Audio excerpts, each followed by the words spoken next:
비극적인 죽음과 아름다운 죽음을 맞이한 사람들을 보게 됩니다. 모든 사람은 다 아름다운 죽음을 맞이하기를 원하죠. 아름다운 죽음은 결국 그동안의 삶을 얼마나 아름답게 살았는지, 아름다운 삶을 산 결과로 주어지는 선물이라고 생각됩니다. 그동안 살았던 이 삶의 흔적이 우리의 마지막 모습에 반영이 됩니다. 여러분, 죽음과 삶은 동전의 양면이듯이 아름답게 죽기 위해서는요, 아름답게 살아야 돼요. 그리스도인은 그러면 목사님 어떻게 아름답게 삽니까? 사명 감당하면 아름다운 삶을 사는 거예요. 우리 앞뒤 좌우 인사했으면 좋겠습니다. 아름다운 삶을 위해서 사명 잘 감당합시다.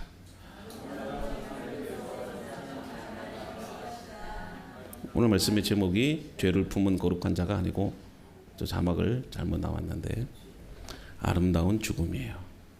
세 번째 설교 마지막인데, 오늘 이 본문의 말씀은 이 스데반이 정말 멋진 설교 한 편 하고 그 설교 때문에 돌에 맞아 죽는 그 순교의 장면을 기록해 놓았어요. 달리 말하면 스데반은 더할 나위 없는, 우리 이런 표현을 쓰잖아요. 참 이렇게 아름다운 삶을 살았던 사람에게 더할 나위 없다. 더 이상 바랄 게 없다는 말이겠죠. 정말 아름다운 죽음을 맞이합니다.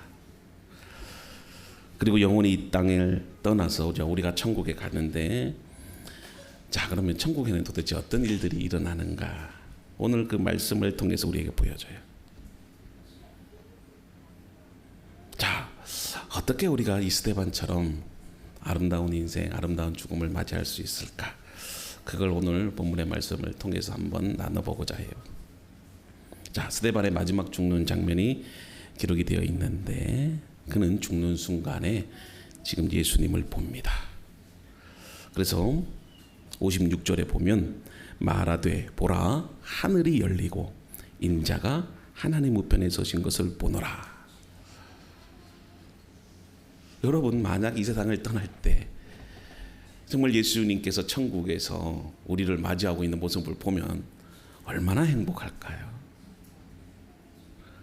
근데 만약에 죽는 순간에 사탄 마귀가 우리를 지켜보고 있고 사탄 마귀에게 끌려서 지옥 간다면 얼마나 불행한 인생이 될까요?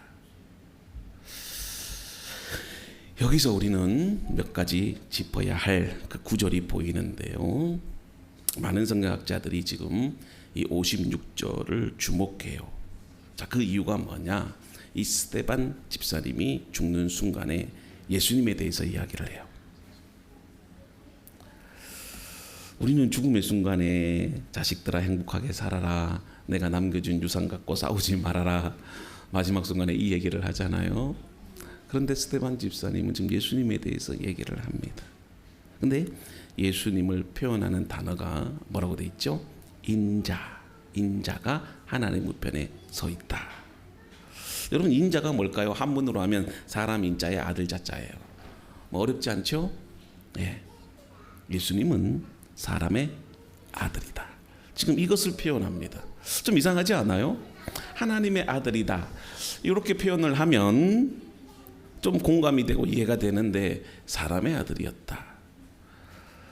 여러분, 우리가 신약 성경을 묵상해 보면 예수님을 표현하는데 두 가지 명칭으로 부릅니다. 첫째는 하나님의 아들, 둘째는 사람의 아들이에요. 그래서 사람의 아들이 바로 인자다. 그런데 중요한 것은 예수님은 자신을 하나님의 아들이요 사람의 아들로 그렇게 소개했는데, 제자들은 단 한 번도 예수님을 인자라 부른 적이 없다.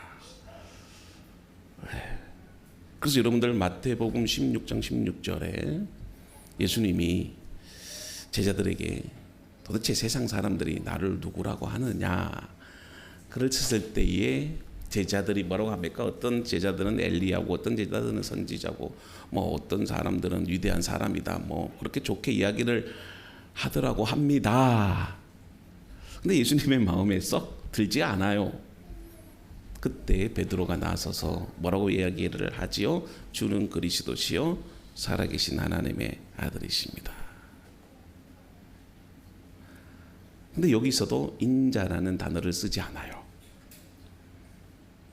하나님의 아들이라고만 쓰잖아. 근데 오늘 유독 스데반 집사님이 죽음을 맞이할 때 예수님을 향해서 하나님의 아들이라 하지 않고 인자라, 사람의 아들로 그렇게 표현해요.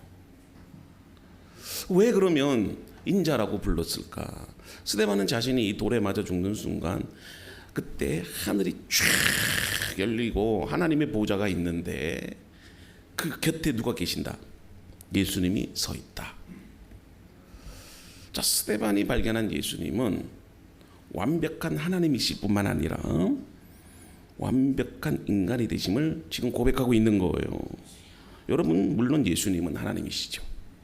그래서 그분은 이 땅을 창조하셨고, 그리고 이 땅에서 우리의 죄를 사하시고 하늘에 오르셔서 다시 이 땅에 오심으로 이 세상을 다스리시는 그런 위대한 하나님이시에요. 아멘. 그래서 제자들이 그 앞에서 그분을 향해서 하나님의 아들 메시아다 그렇게 고백을 해요. 그런데 지금 스데반 집사님은 예수님은 동시에 인자다 그렇게 소개를 해요. 다 사람의 아들이다. 무슨 말일까요? 예수님은 하늘 보좌 영광을 다 버리고 우리와 같은 인간의 모습으로 이 땅에 오셨다는 말이겠지요. 그리고 우리와 함께 고통을 당하시고 자신을 낮추시고 그리고 이 땅에 오셔서 가난한 자들과 병자들과 소외받는 자들과 함께 하시는 거예요. 그분이 바로 예수님이라는 것이에요. 스데반의 마지막에 이 죽는 그 순간에 발견한 예수님, 어떤 예수님? 과연 여러분들에게 있어서 그 예수님은 어떤 예수님이죠? 저 높이 부활 승천하셔서 우리를 다스리시고 통치하시는 왕이 되시잖아요. 그래서 지금도 부활 승천하셔서 그 하나님의 보좌 앞에 앉아 계시는데, 근데 스데반 집사님은 그 예수 그리스도께서 하늘 보좌에 계시는 것뿐만이 아니라 성령 하나님으로 이 땅에 다시 오셔서 우리 가운데 함께 하시고 이 스데반 집사님의 그 고통을 이해하시고 그리고 보살피시고 또 위로해 주시는 그 하나님을 경험했다는 거예요. 그래서 우리 믿음의 성도들이 고난 가운데 있어도 그 인자가 되시는 하나님께서 지금도 우리 가운데 함께 하셔서 여러분들의 그 아픔을 치유해 주시고 여러분들의 슬픔을 공감해 주시고 여러분들이 넘어졌을 때 일어설 수 있도록 위로해 주시는 하나님이라는 거예요. 그분이 바로 인자 되시는 하나님입니다. 지금 스데반이 얼마나 고통을 받고 있습니까? 이제 곧 있으면 그 메시지를 남기고 돌에 맞아 죽어요. 여러분, 돌에 맞아 죽는데 여러분들이 만약에 죽음 앞에 서 있다고 한다면 얼마나 두려울까요? 얼마나 고통스러울까요?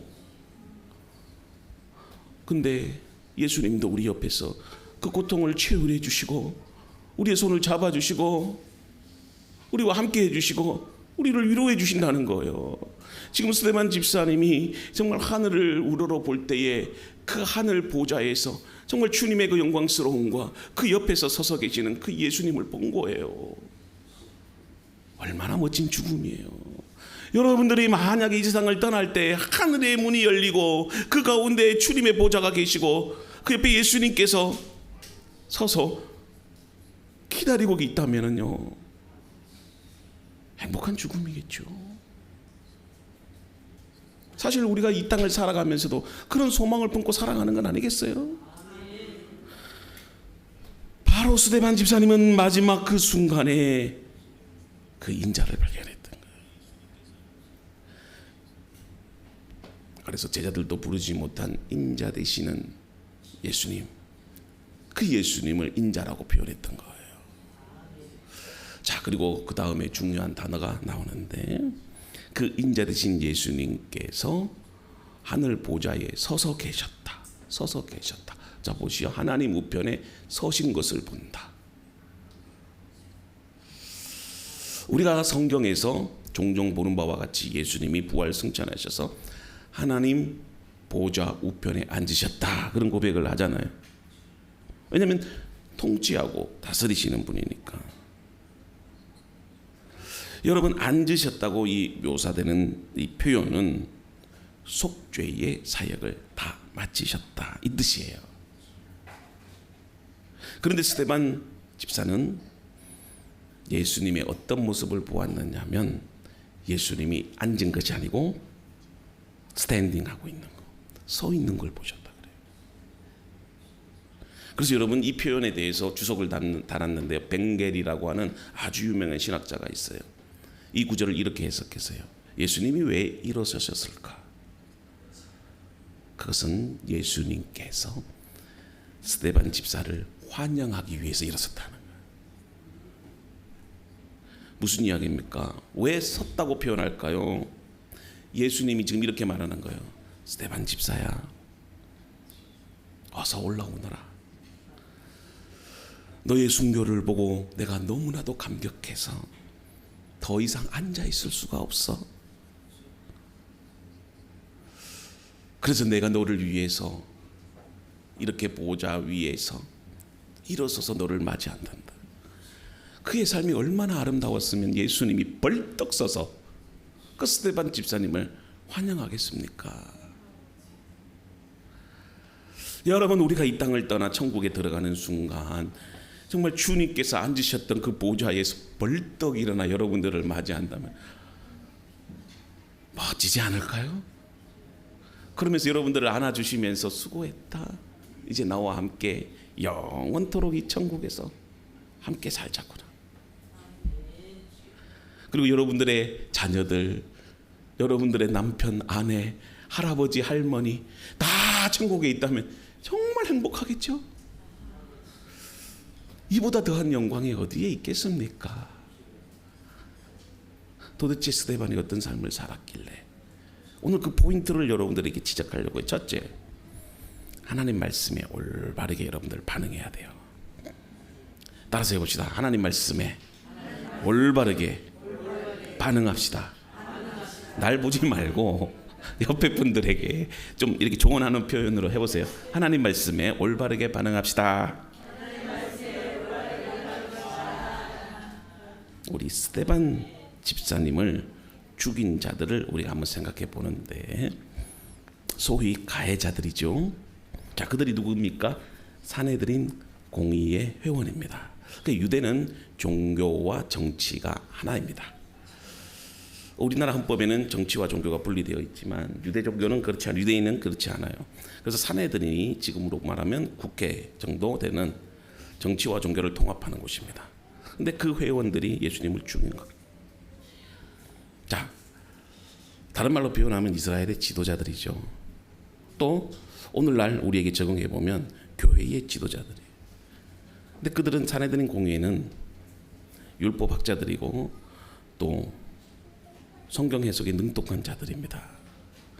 뭐 우리처럼 그냥 뭐 요한복음 3장 16절 정도나 뭐 외우고 있는 게 아니고 구약 성경 전체를 줄줄 외우는 거예요. 근데 그들이 스데반을 돌로 쳐 죽입니다. 제가 왜 이 얘기를 하느냐면, 아까 하나님 말씀에 올바르게 반응하자, 그 이야기를 하기 위해서요. 그들은 구약 성경에 능통했어요. 그리고 구약 성경을 다 외울 정도였어요. 그리고 이 땅에 하나님께서 메시아를 보내실 거다. 그리고 그분은 베들레헴에서 태어나서 그리고 가난한 자들을 위해서 고통을 받으시고 그리고 어린 나귀를 타시고 예루살렘 성에 입성하시고 너희들을 위해 십자가에 죽으시고 부활할 것이라는 것을 구약 성경에 이미 다 말씀해 놓으셨어요. 그들은 그걸 다 알고 있었습니다. 그리고 이 스데반 집사님의 말씀도 들었던 자들이에요. 근데 본문의 말씀을 보면은 스데반 집사님이 마지막 설교를 할 때에 그 말씀을 듣는 것에만 그치지 않고 그들의 마음이 찔렸다 그래요. 자, 마음이 찔렸다. 근데 마음이 찔리면 회개해야지. 근데 어떻게 했다? 오늘날 성도들 가운데도 그런 분이 있다니까요. 이게 누구 얘기가 아니고 내 얘기예요. 내 얘기. 역시 여러분들 목사님의 설교를 듣다가 이를 갈아본 적 있죠? 저는 있어요. 중고등학교 시절에 그 전도사님이 진짜 싫었거든요.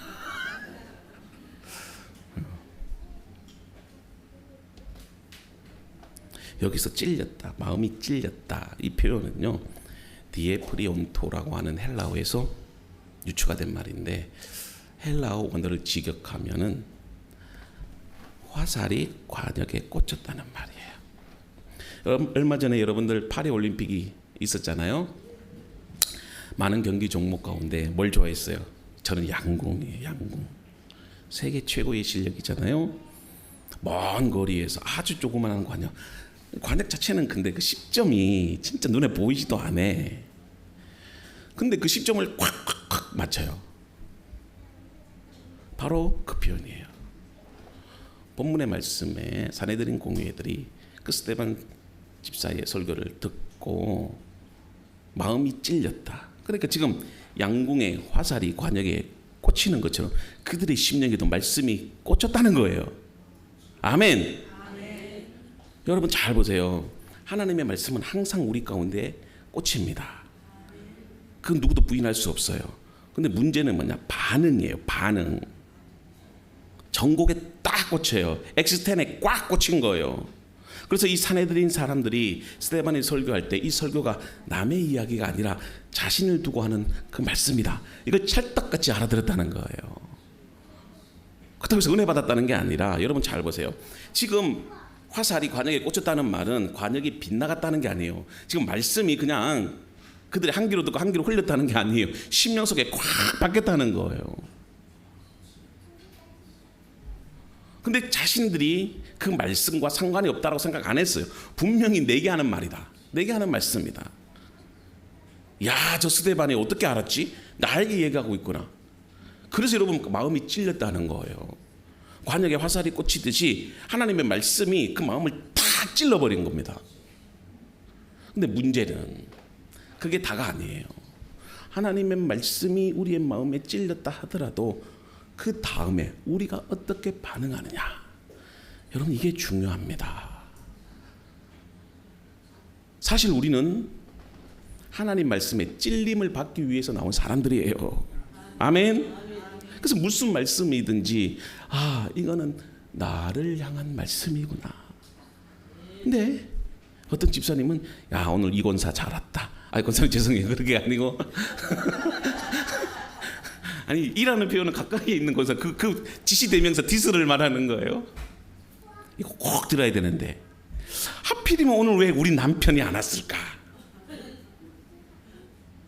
그러면 안 되는 거예요. 나를 두고 하시는 말씀, 내게 주시는 말씀이구나. 그렇게 들어야 됩니다. 어떤 사람들은 찔림을 받은 후에 회개하고 하나님 앞에 엎드리는데, 어떤 사람들은요 불평하고 원망해요. 하필이면 목사님이 오늘 그 얘기 해가지고 오늘 기분 진짜. 근데 교회에서는 안 하고 집에 가서 얘기. 왜 그 얘기를 하느냐? 쓸데없이 다른 데 신경을 써요. 그래놓고 오늘 설교 은혜 못 받았으니 정말 큰 교회 목사님 유튜브 틀어놓고 목사님 설교 또 비교해요 또. 저희가 이 말을 듣고 막 질려 저를 향하여 이를 갈거늘, 여러분들은 이를 갈지 마세요. 찔림이 있더라도 하나님의 말씀이다. 보약은 달콤하지 않아. 써요. 우리 주은이는 알약을 못 먹어. 그래서 알약을 먹으려면 맨날 헛구역질 하기 때문에 하나씩 먹어. 하나씩. 물을 또 한 바가지를 먹어야 돼. 고통스럽더라도 먹어야 낫지. 하나님의 말씀이 우리의 마음에 박혔는데, 그 주님의 말씀이 화살같이 그 마음에 꽂혔는데, 사람들의 반응이 어땠다? 이를 간다. 자, 이를 갈 뿐만이 아니라 그 다음 절에 보니까 귀를 막아. 사실 우리의 문제가 여기에 있다는 거예요. 말씀의 문제가 아니에요. 우리의 문제예요. 싸울 때 보면 왜 싸우는지 아십니까? 왜 싸우는지 알아요? 귀를 막으니까 싸우는 거예요. 마치 이게 싸움을 하다 보면 벽에다가 이야기를 하는 것 같아. 우리가 서로 귀만 열고 남의 이야기를 들으면 싸울 일 없어요. 그런데 왜 싸웁니까? 내 얘기만 하니까. 내 이야기는 아무리 들어봐도 소용없다. 그러면서 남의 이야기는 전혀 듣지 않으니까 거기서 싸움이 일어나고 미움이 다투고 결국은 살인까지 가는. 왜냐하면 듣는 마음이 없다는 거예요. 우리가 싸우면서도 듣는 마음이 없는데 과연 우리가 하나님의 말씀 앞에 정말 듣는 마음이 있는지. 솔로몬의 지혜, 그게 뭔 줄 아세요? 우리는 지혜는 뭐 IQ가 뭐 200대고 뭐 지식적으로 뛰어난 사람이라 생각. 전혀 그렇지 않아요. 솔로몬의 지혜는 듣는 마음이에요. 듣는 마음. 역대기에 보면 듣는 마음을 달라고 그렇게 기도하는 겁니다. 훌륭한 왕은요, 훌륭한 대통령은, 훌륭한 지도자, 백성들의 소리를 잘 듣는 거예요. 안 듣고 지 맘대로 해버리면 그 나라는 망하는 겁니다. 곰곰이 생각해 보세요. 어떤 지도자가 나쁜 지도자인지.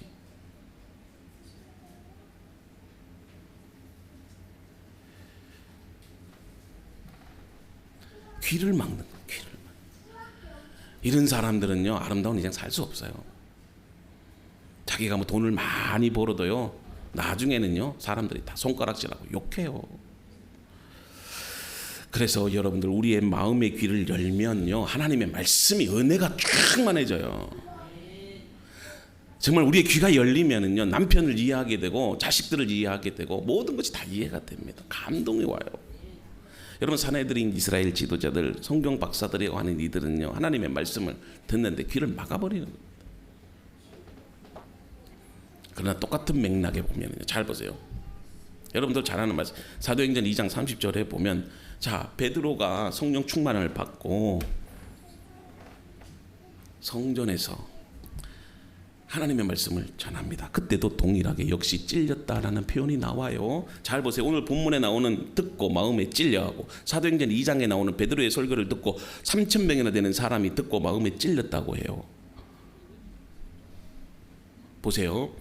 7장 54절에는 듣고 마음에 찔려 저를 향하여 이를 가는데, 사도행전 2장 37절에 보면 베드로의 설교를 듣고 3,000명이나 되는 사람이 듣고 마음에 찔려 베드로와 다른 사도들에게 물어 이르되, 뭐라고 합니까? 우리가 어찌할꼬?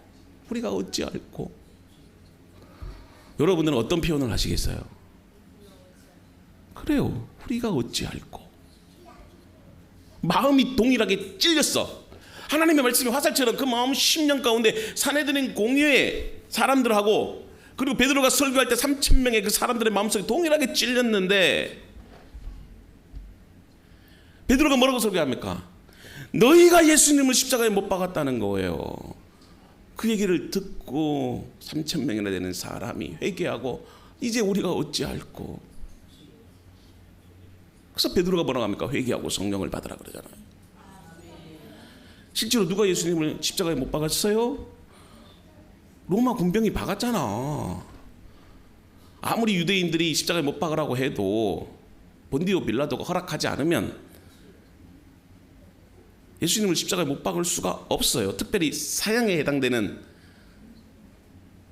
그런 죄는요, 유대인들이 함부로 죽일 수가 없어요. 그때는 로마의 지배에 있었기 때문에 로마법에 따라야 되고, 로마법에 의하면 사형은 반드시 로마 당국의 허락이 있어야 되는 거예요. 그래서 그들이 본디오 빌라도 앞에 가서 죽여라 죽여라 그렇게 한 이유가 거기에 있어요. 어떻게 보면 빌라도에게 책임이 있잖아. 또 종교 지도자였던 가야바에게 책임이 있을 겁니다. 가야바가 주동했으니까. 가야바가 누구냐면요, 예수님 당시에 대제사장을 말하는 거예요. 그래서 예수님 제자 가운데 배반자인 가룟 유다에게도 또 책임이 있을 거 아닙니까? 근데 베드로가 뭐라고 합니까? 너희에게 잘못이 있다는 거 아니겠어요? 너희에게. 그럴 때 그 마음이 찔려서 너희가 예수님을 십자가에 못 박았다고 얘기를 했을 때 그들이 하나님 앞에 회개하고 어찌할꼬 하면서 엎드리는 거예요. 너희가 십자가에 못 박았다 얘기했을 때 여러분들 어떻게 해야 돼요? 그렇습니다. 내가 예수님을 십자가에 못 박았습니다. 이렇게 고백해야 되겠죠? 그리고 나서 말씀이 그들의 그 심령에 화살이 되어서 꽂혔을 때에 반항하지 않고 그들이 회개하고 예수님을 영접한 거예요. 그러니까 가슴을 연 거예요. 그랬을 때 그 3,000명이 어떻게 됐다? 그날 성령 충만을 받고 구원받았다. 얼마나 큰 축복이에요. 누가 아름다운 인생을 산 사람들입니까? 누가 이 땅에서 존경받는 사람들입니까? 주님은요, 하나님의 말씀에 올바로 반응하는 자, 그런 사람이다. 우리 그런 성도들이 될 수 있기를 바랍니다. 두 번째, 하늘을 바라보고 사는 사람. 하늘만 보라는 게 아니고 여기서 하늘은 상징이죠. 예수님을 바라보고 살아가는 거예요. 사람은 무엇을 바라보느냐에 따라서 인생의 삶의 의미가 갈라집니다. 대단히 중요합니다. 왜냐하면 사람은 듣고 보는 것에 따라 성격과 인품과 가치관과 삶의 태도가 다 변해요. 술집 옆에 사는 아이들은요, 맨날 술집의 술 주정꾼들의 모습만 보고 나중에 술 주정꾼이 됩니다. 도둑질하는 부모 밑에서 자란 아이들은, 사기꾼 밑에서 자란 아이들은 커서도 도둑질하고 사기꾼이 됩니다. 무엇을 보고 무엇을 듣고 깨닫느냐. 잘 보세요. 우리 아이들이 맨날 휴대폰만 보고 TV만 본다. 그게 여러분들의 모습이에요. 아이들이 거짓말한다. 부모를 속인다. 다 부모의 모습이 투영된 거예요. 아이들은 안 보는 것 같죠? 안 깨닫는 것 같죠? 어떨 때는 우리 집 사람이 이제 설거지하면서 찬송 부르고 그러잖아요.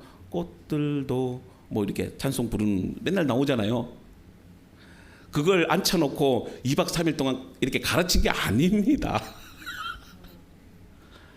그냥 엄마가 설거지하면서 시장 가면서 같이 놀아주면 찬송 부르니까 지도 놀면서 그냥 무의식 중에 들은 거예요. 그러다 보면 우리가 가끔씩 놀래요. 저도 가르쳐 주지도 않은데 입으로 하더라니까요. 무엇을 보고 무엇을 듣느냐에 따라 달라진다는 그 말씀을 예로 든 거예요. 날마다 3류 연속극만 보면 3류 인생으로 사는 거예요. 좀 드라마를 보더라도 좀 품격 있고 감동적이고 은혜로운 드라마를 보셔야 돼. 우리 인간은 예를 들어서 가치관이라고 하는 그런 네모난 상자가 있어요. 거기에 무엇을 집어넣느냐에 따라서 그대로 나와요. 날마다 음란물을 보면 음란하게 되고, 왜냐하면 심는 대로 거두니까. 날마다 돈만 바라보면 돈이 우상이 되고 돈의 노예가 돼. 무엇을 바라보고 사느냐, 이건 너무나도 중요한 문제입니다. 그래서 예수님은 뭐라고 말씀하십니까? 골로새서 3장 2절에 자, 위의 것을 찾아라, 땅의 것을 생각지 말라. 무슨 말씀입니까? 우리의 관심을 여러분 일시적인 것에, 순간적인 것에 관심을 두지 말라는 거예요. 이 땅 살아봤자 뭐 요즘은 100살이면 오래 산다고 하잖아요. 천년 만년 살 것도 아닌데 왜 이 땅에다가 소망을 두고 살아요? 우리의 관심을 하늘에 집중시키라는 겁니다. 똑같은 본문을 고린도후서 4장 18절에서 말씀하고 있어요. 우리의 돌아보는 것은 보이는 것이 아니요 보이지 않는 것이니 보이는 것은 잠깐이요 보이지 않는 것은 영원함이라. 그래서 영원한 것을 여러분들이 바라보며 살아야 되는 겁니다. 하늘나라를 소망하며 살아야 돼. 이 땅의 세상은 잠깐이야. 당장 내일이라도 우리는 천국 갈 수밖에 없는 인생이 될 수밖에 없어요. 지진이 언제 일어날지도 모르고 지나가다 교통사고가 날 수도 있는 거예요. 잠깐이에요, 잠깐. 죄송한 표현이지만 저도 이제 52살인데 아이고 잠깐에 눈 깜빡하니까 지나가다. 어른들이 하는 말씀이 이제 이해가 돼요. 우리 어르신들 인생 잠깐이잖아요. 벌써 천국 갈 때가 된 거예요. 그래서 우리는 모든 것을 다 하늘나라에 집중시키는. 그래서 위의 것을 우리가 소망하며 살아야 돼요. 하늘을 바라보면. 요즘 휴대폰 때문에 땅만 바라보고 살아 사람들이. 그래서 신호등도 땅에다가 박아놨어요. 세계 최초로 땅에다가 신호등 박아놓은 나라는 우리나라밖에 없어. 하늘을 바라보면 감성이 생겨요. 구름을 바라보면 가슴이 설레기도 하고 햇살을 바라보면 따뜻해지고. 그래서 우리는요 수업 시간에 농땡이를 쳐도 요즘 농땡이는 휴대폰으로 농땡이 치잖아요. 카톡한다고. 우리 때는 농땡이를 어떻게 쳤느냐. 떨어지는 낙엽을 보면서 우르르르 내리는 비를 바라보면서 감성해져서 거기에다가 시를 적었다니까요. 그래서 그 떨어지는 낙엽이 너무 예뻐서 코팅도 해놓고 책장에다가 끼워놓고. 요즘 그런 애들 없어요. 휴대폰 끼워놓지. 그리고 아이돌 사진 끼워놓지. 우리 때는 남진이나 뭐 나훈아나 저는 조용필을 좋아했거든요.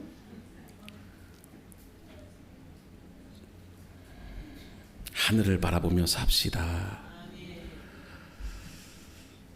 그래서 사도 바울은 골로새서에서도 이렇게 얘기합니다. 이는 너희가 죽었고 너희 생명이 그리스도와 함께 하나님 안에 감추었느니라.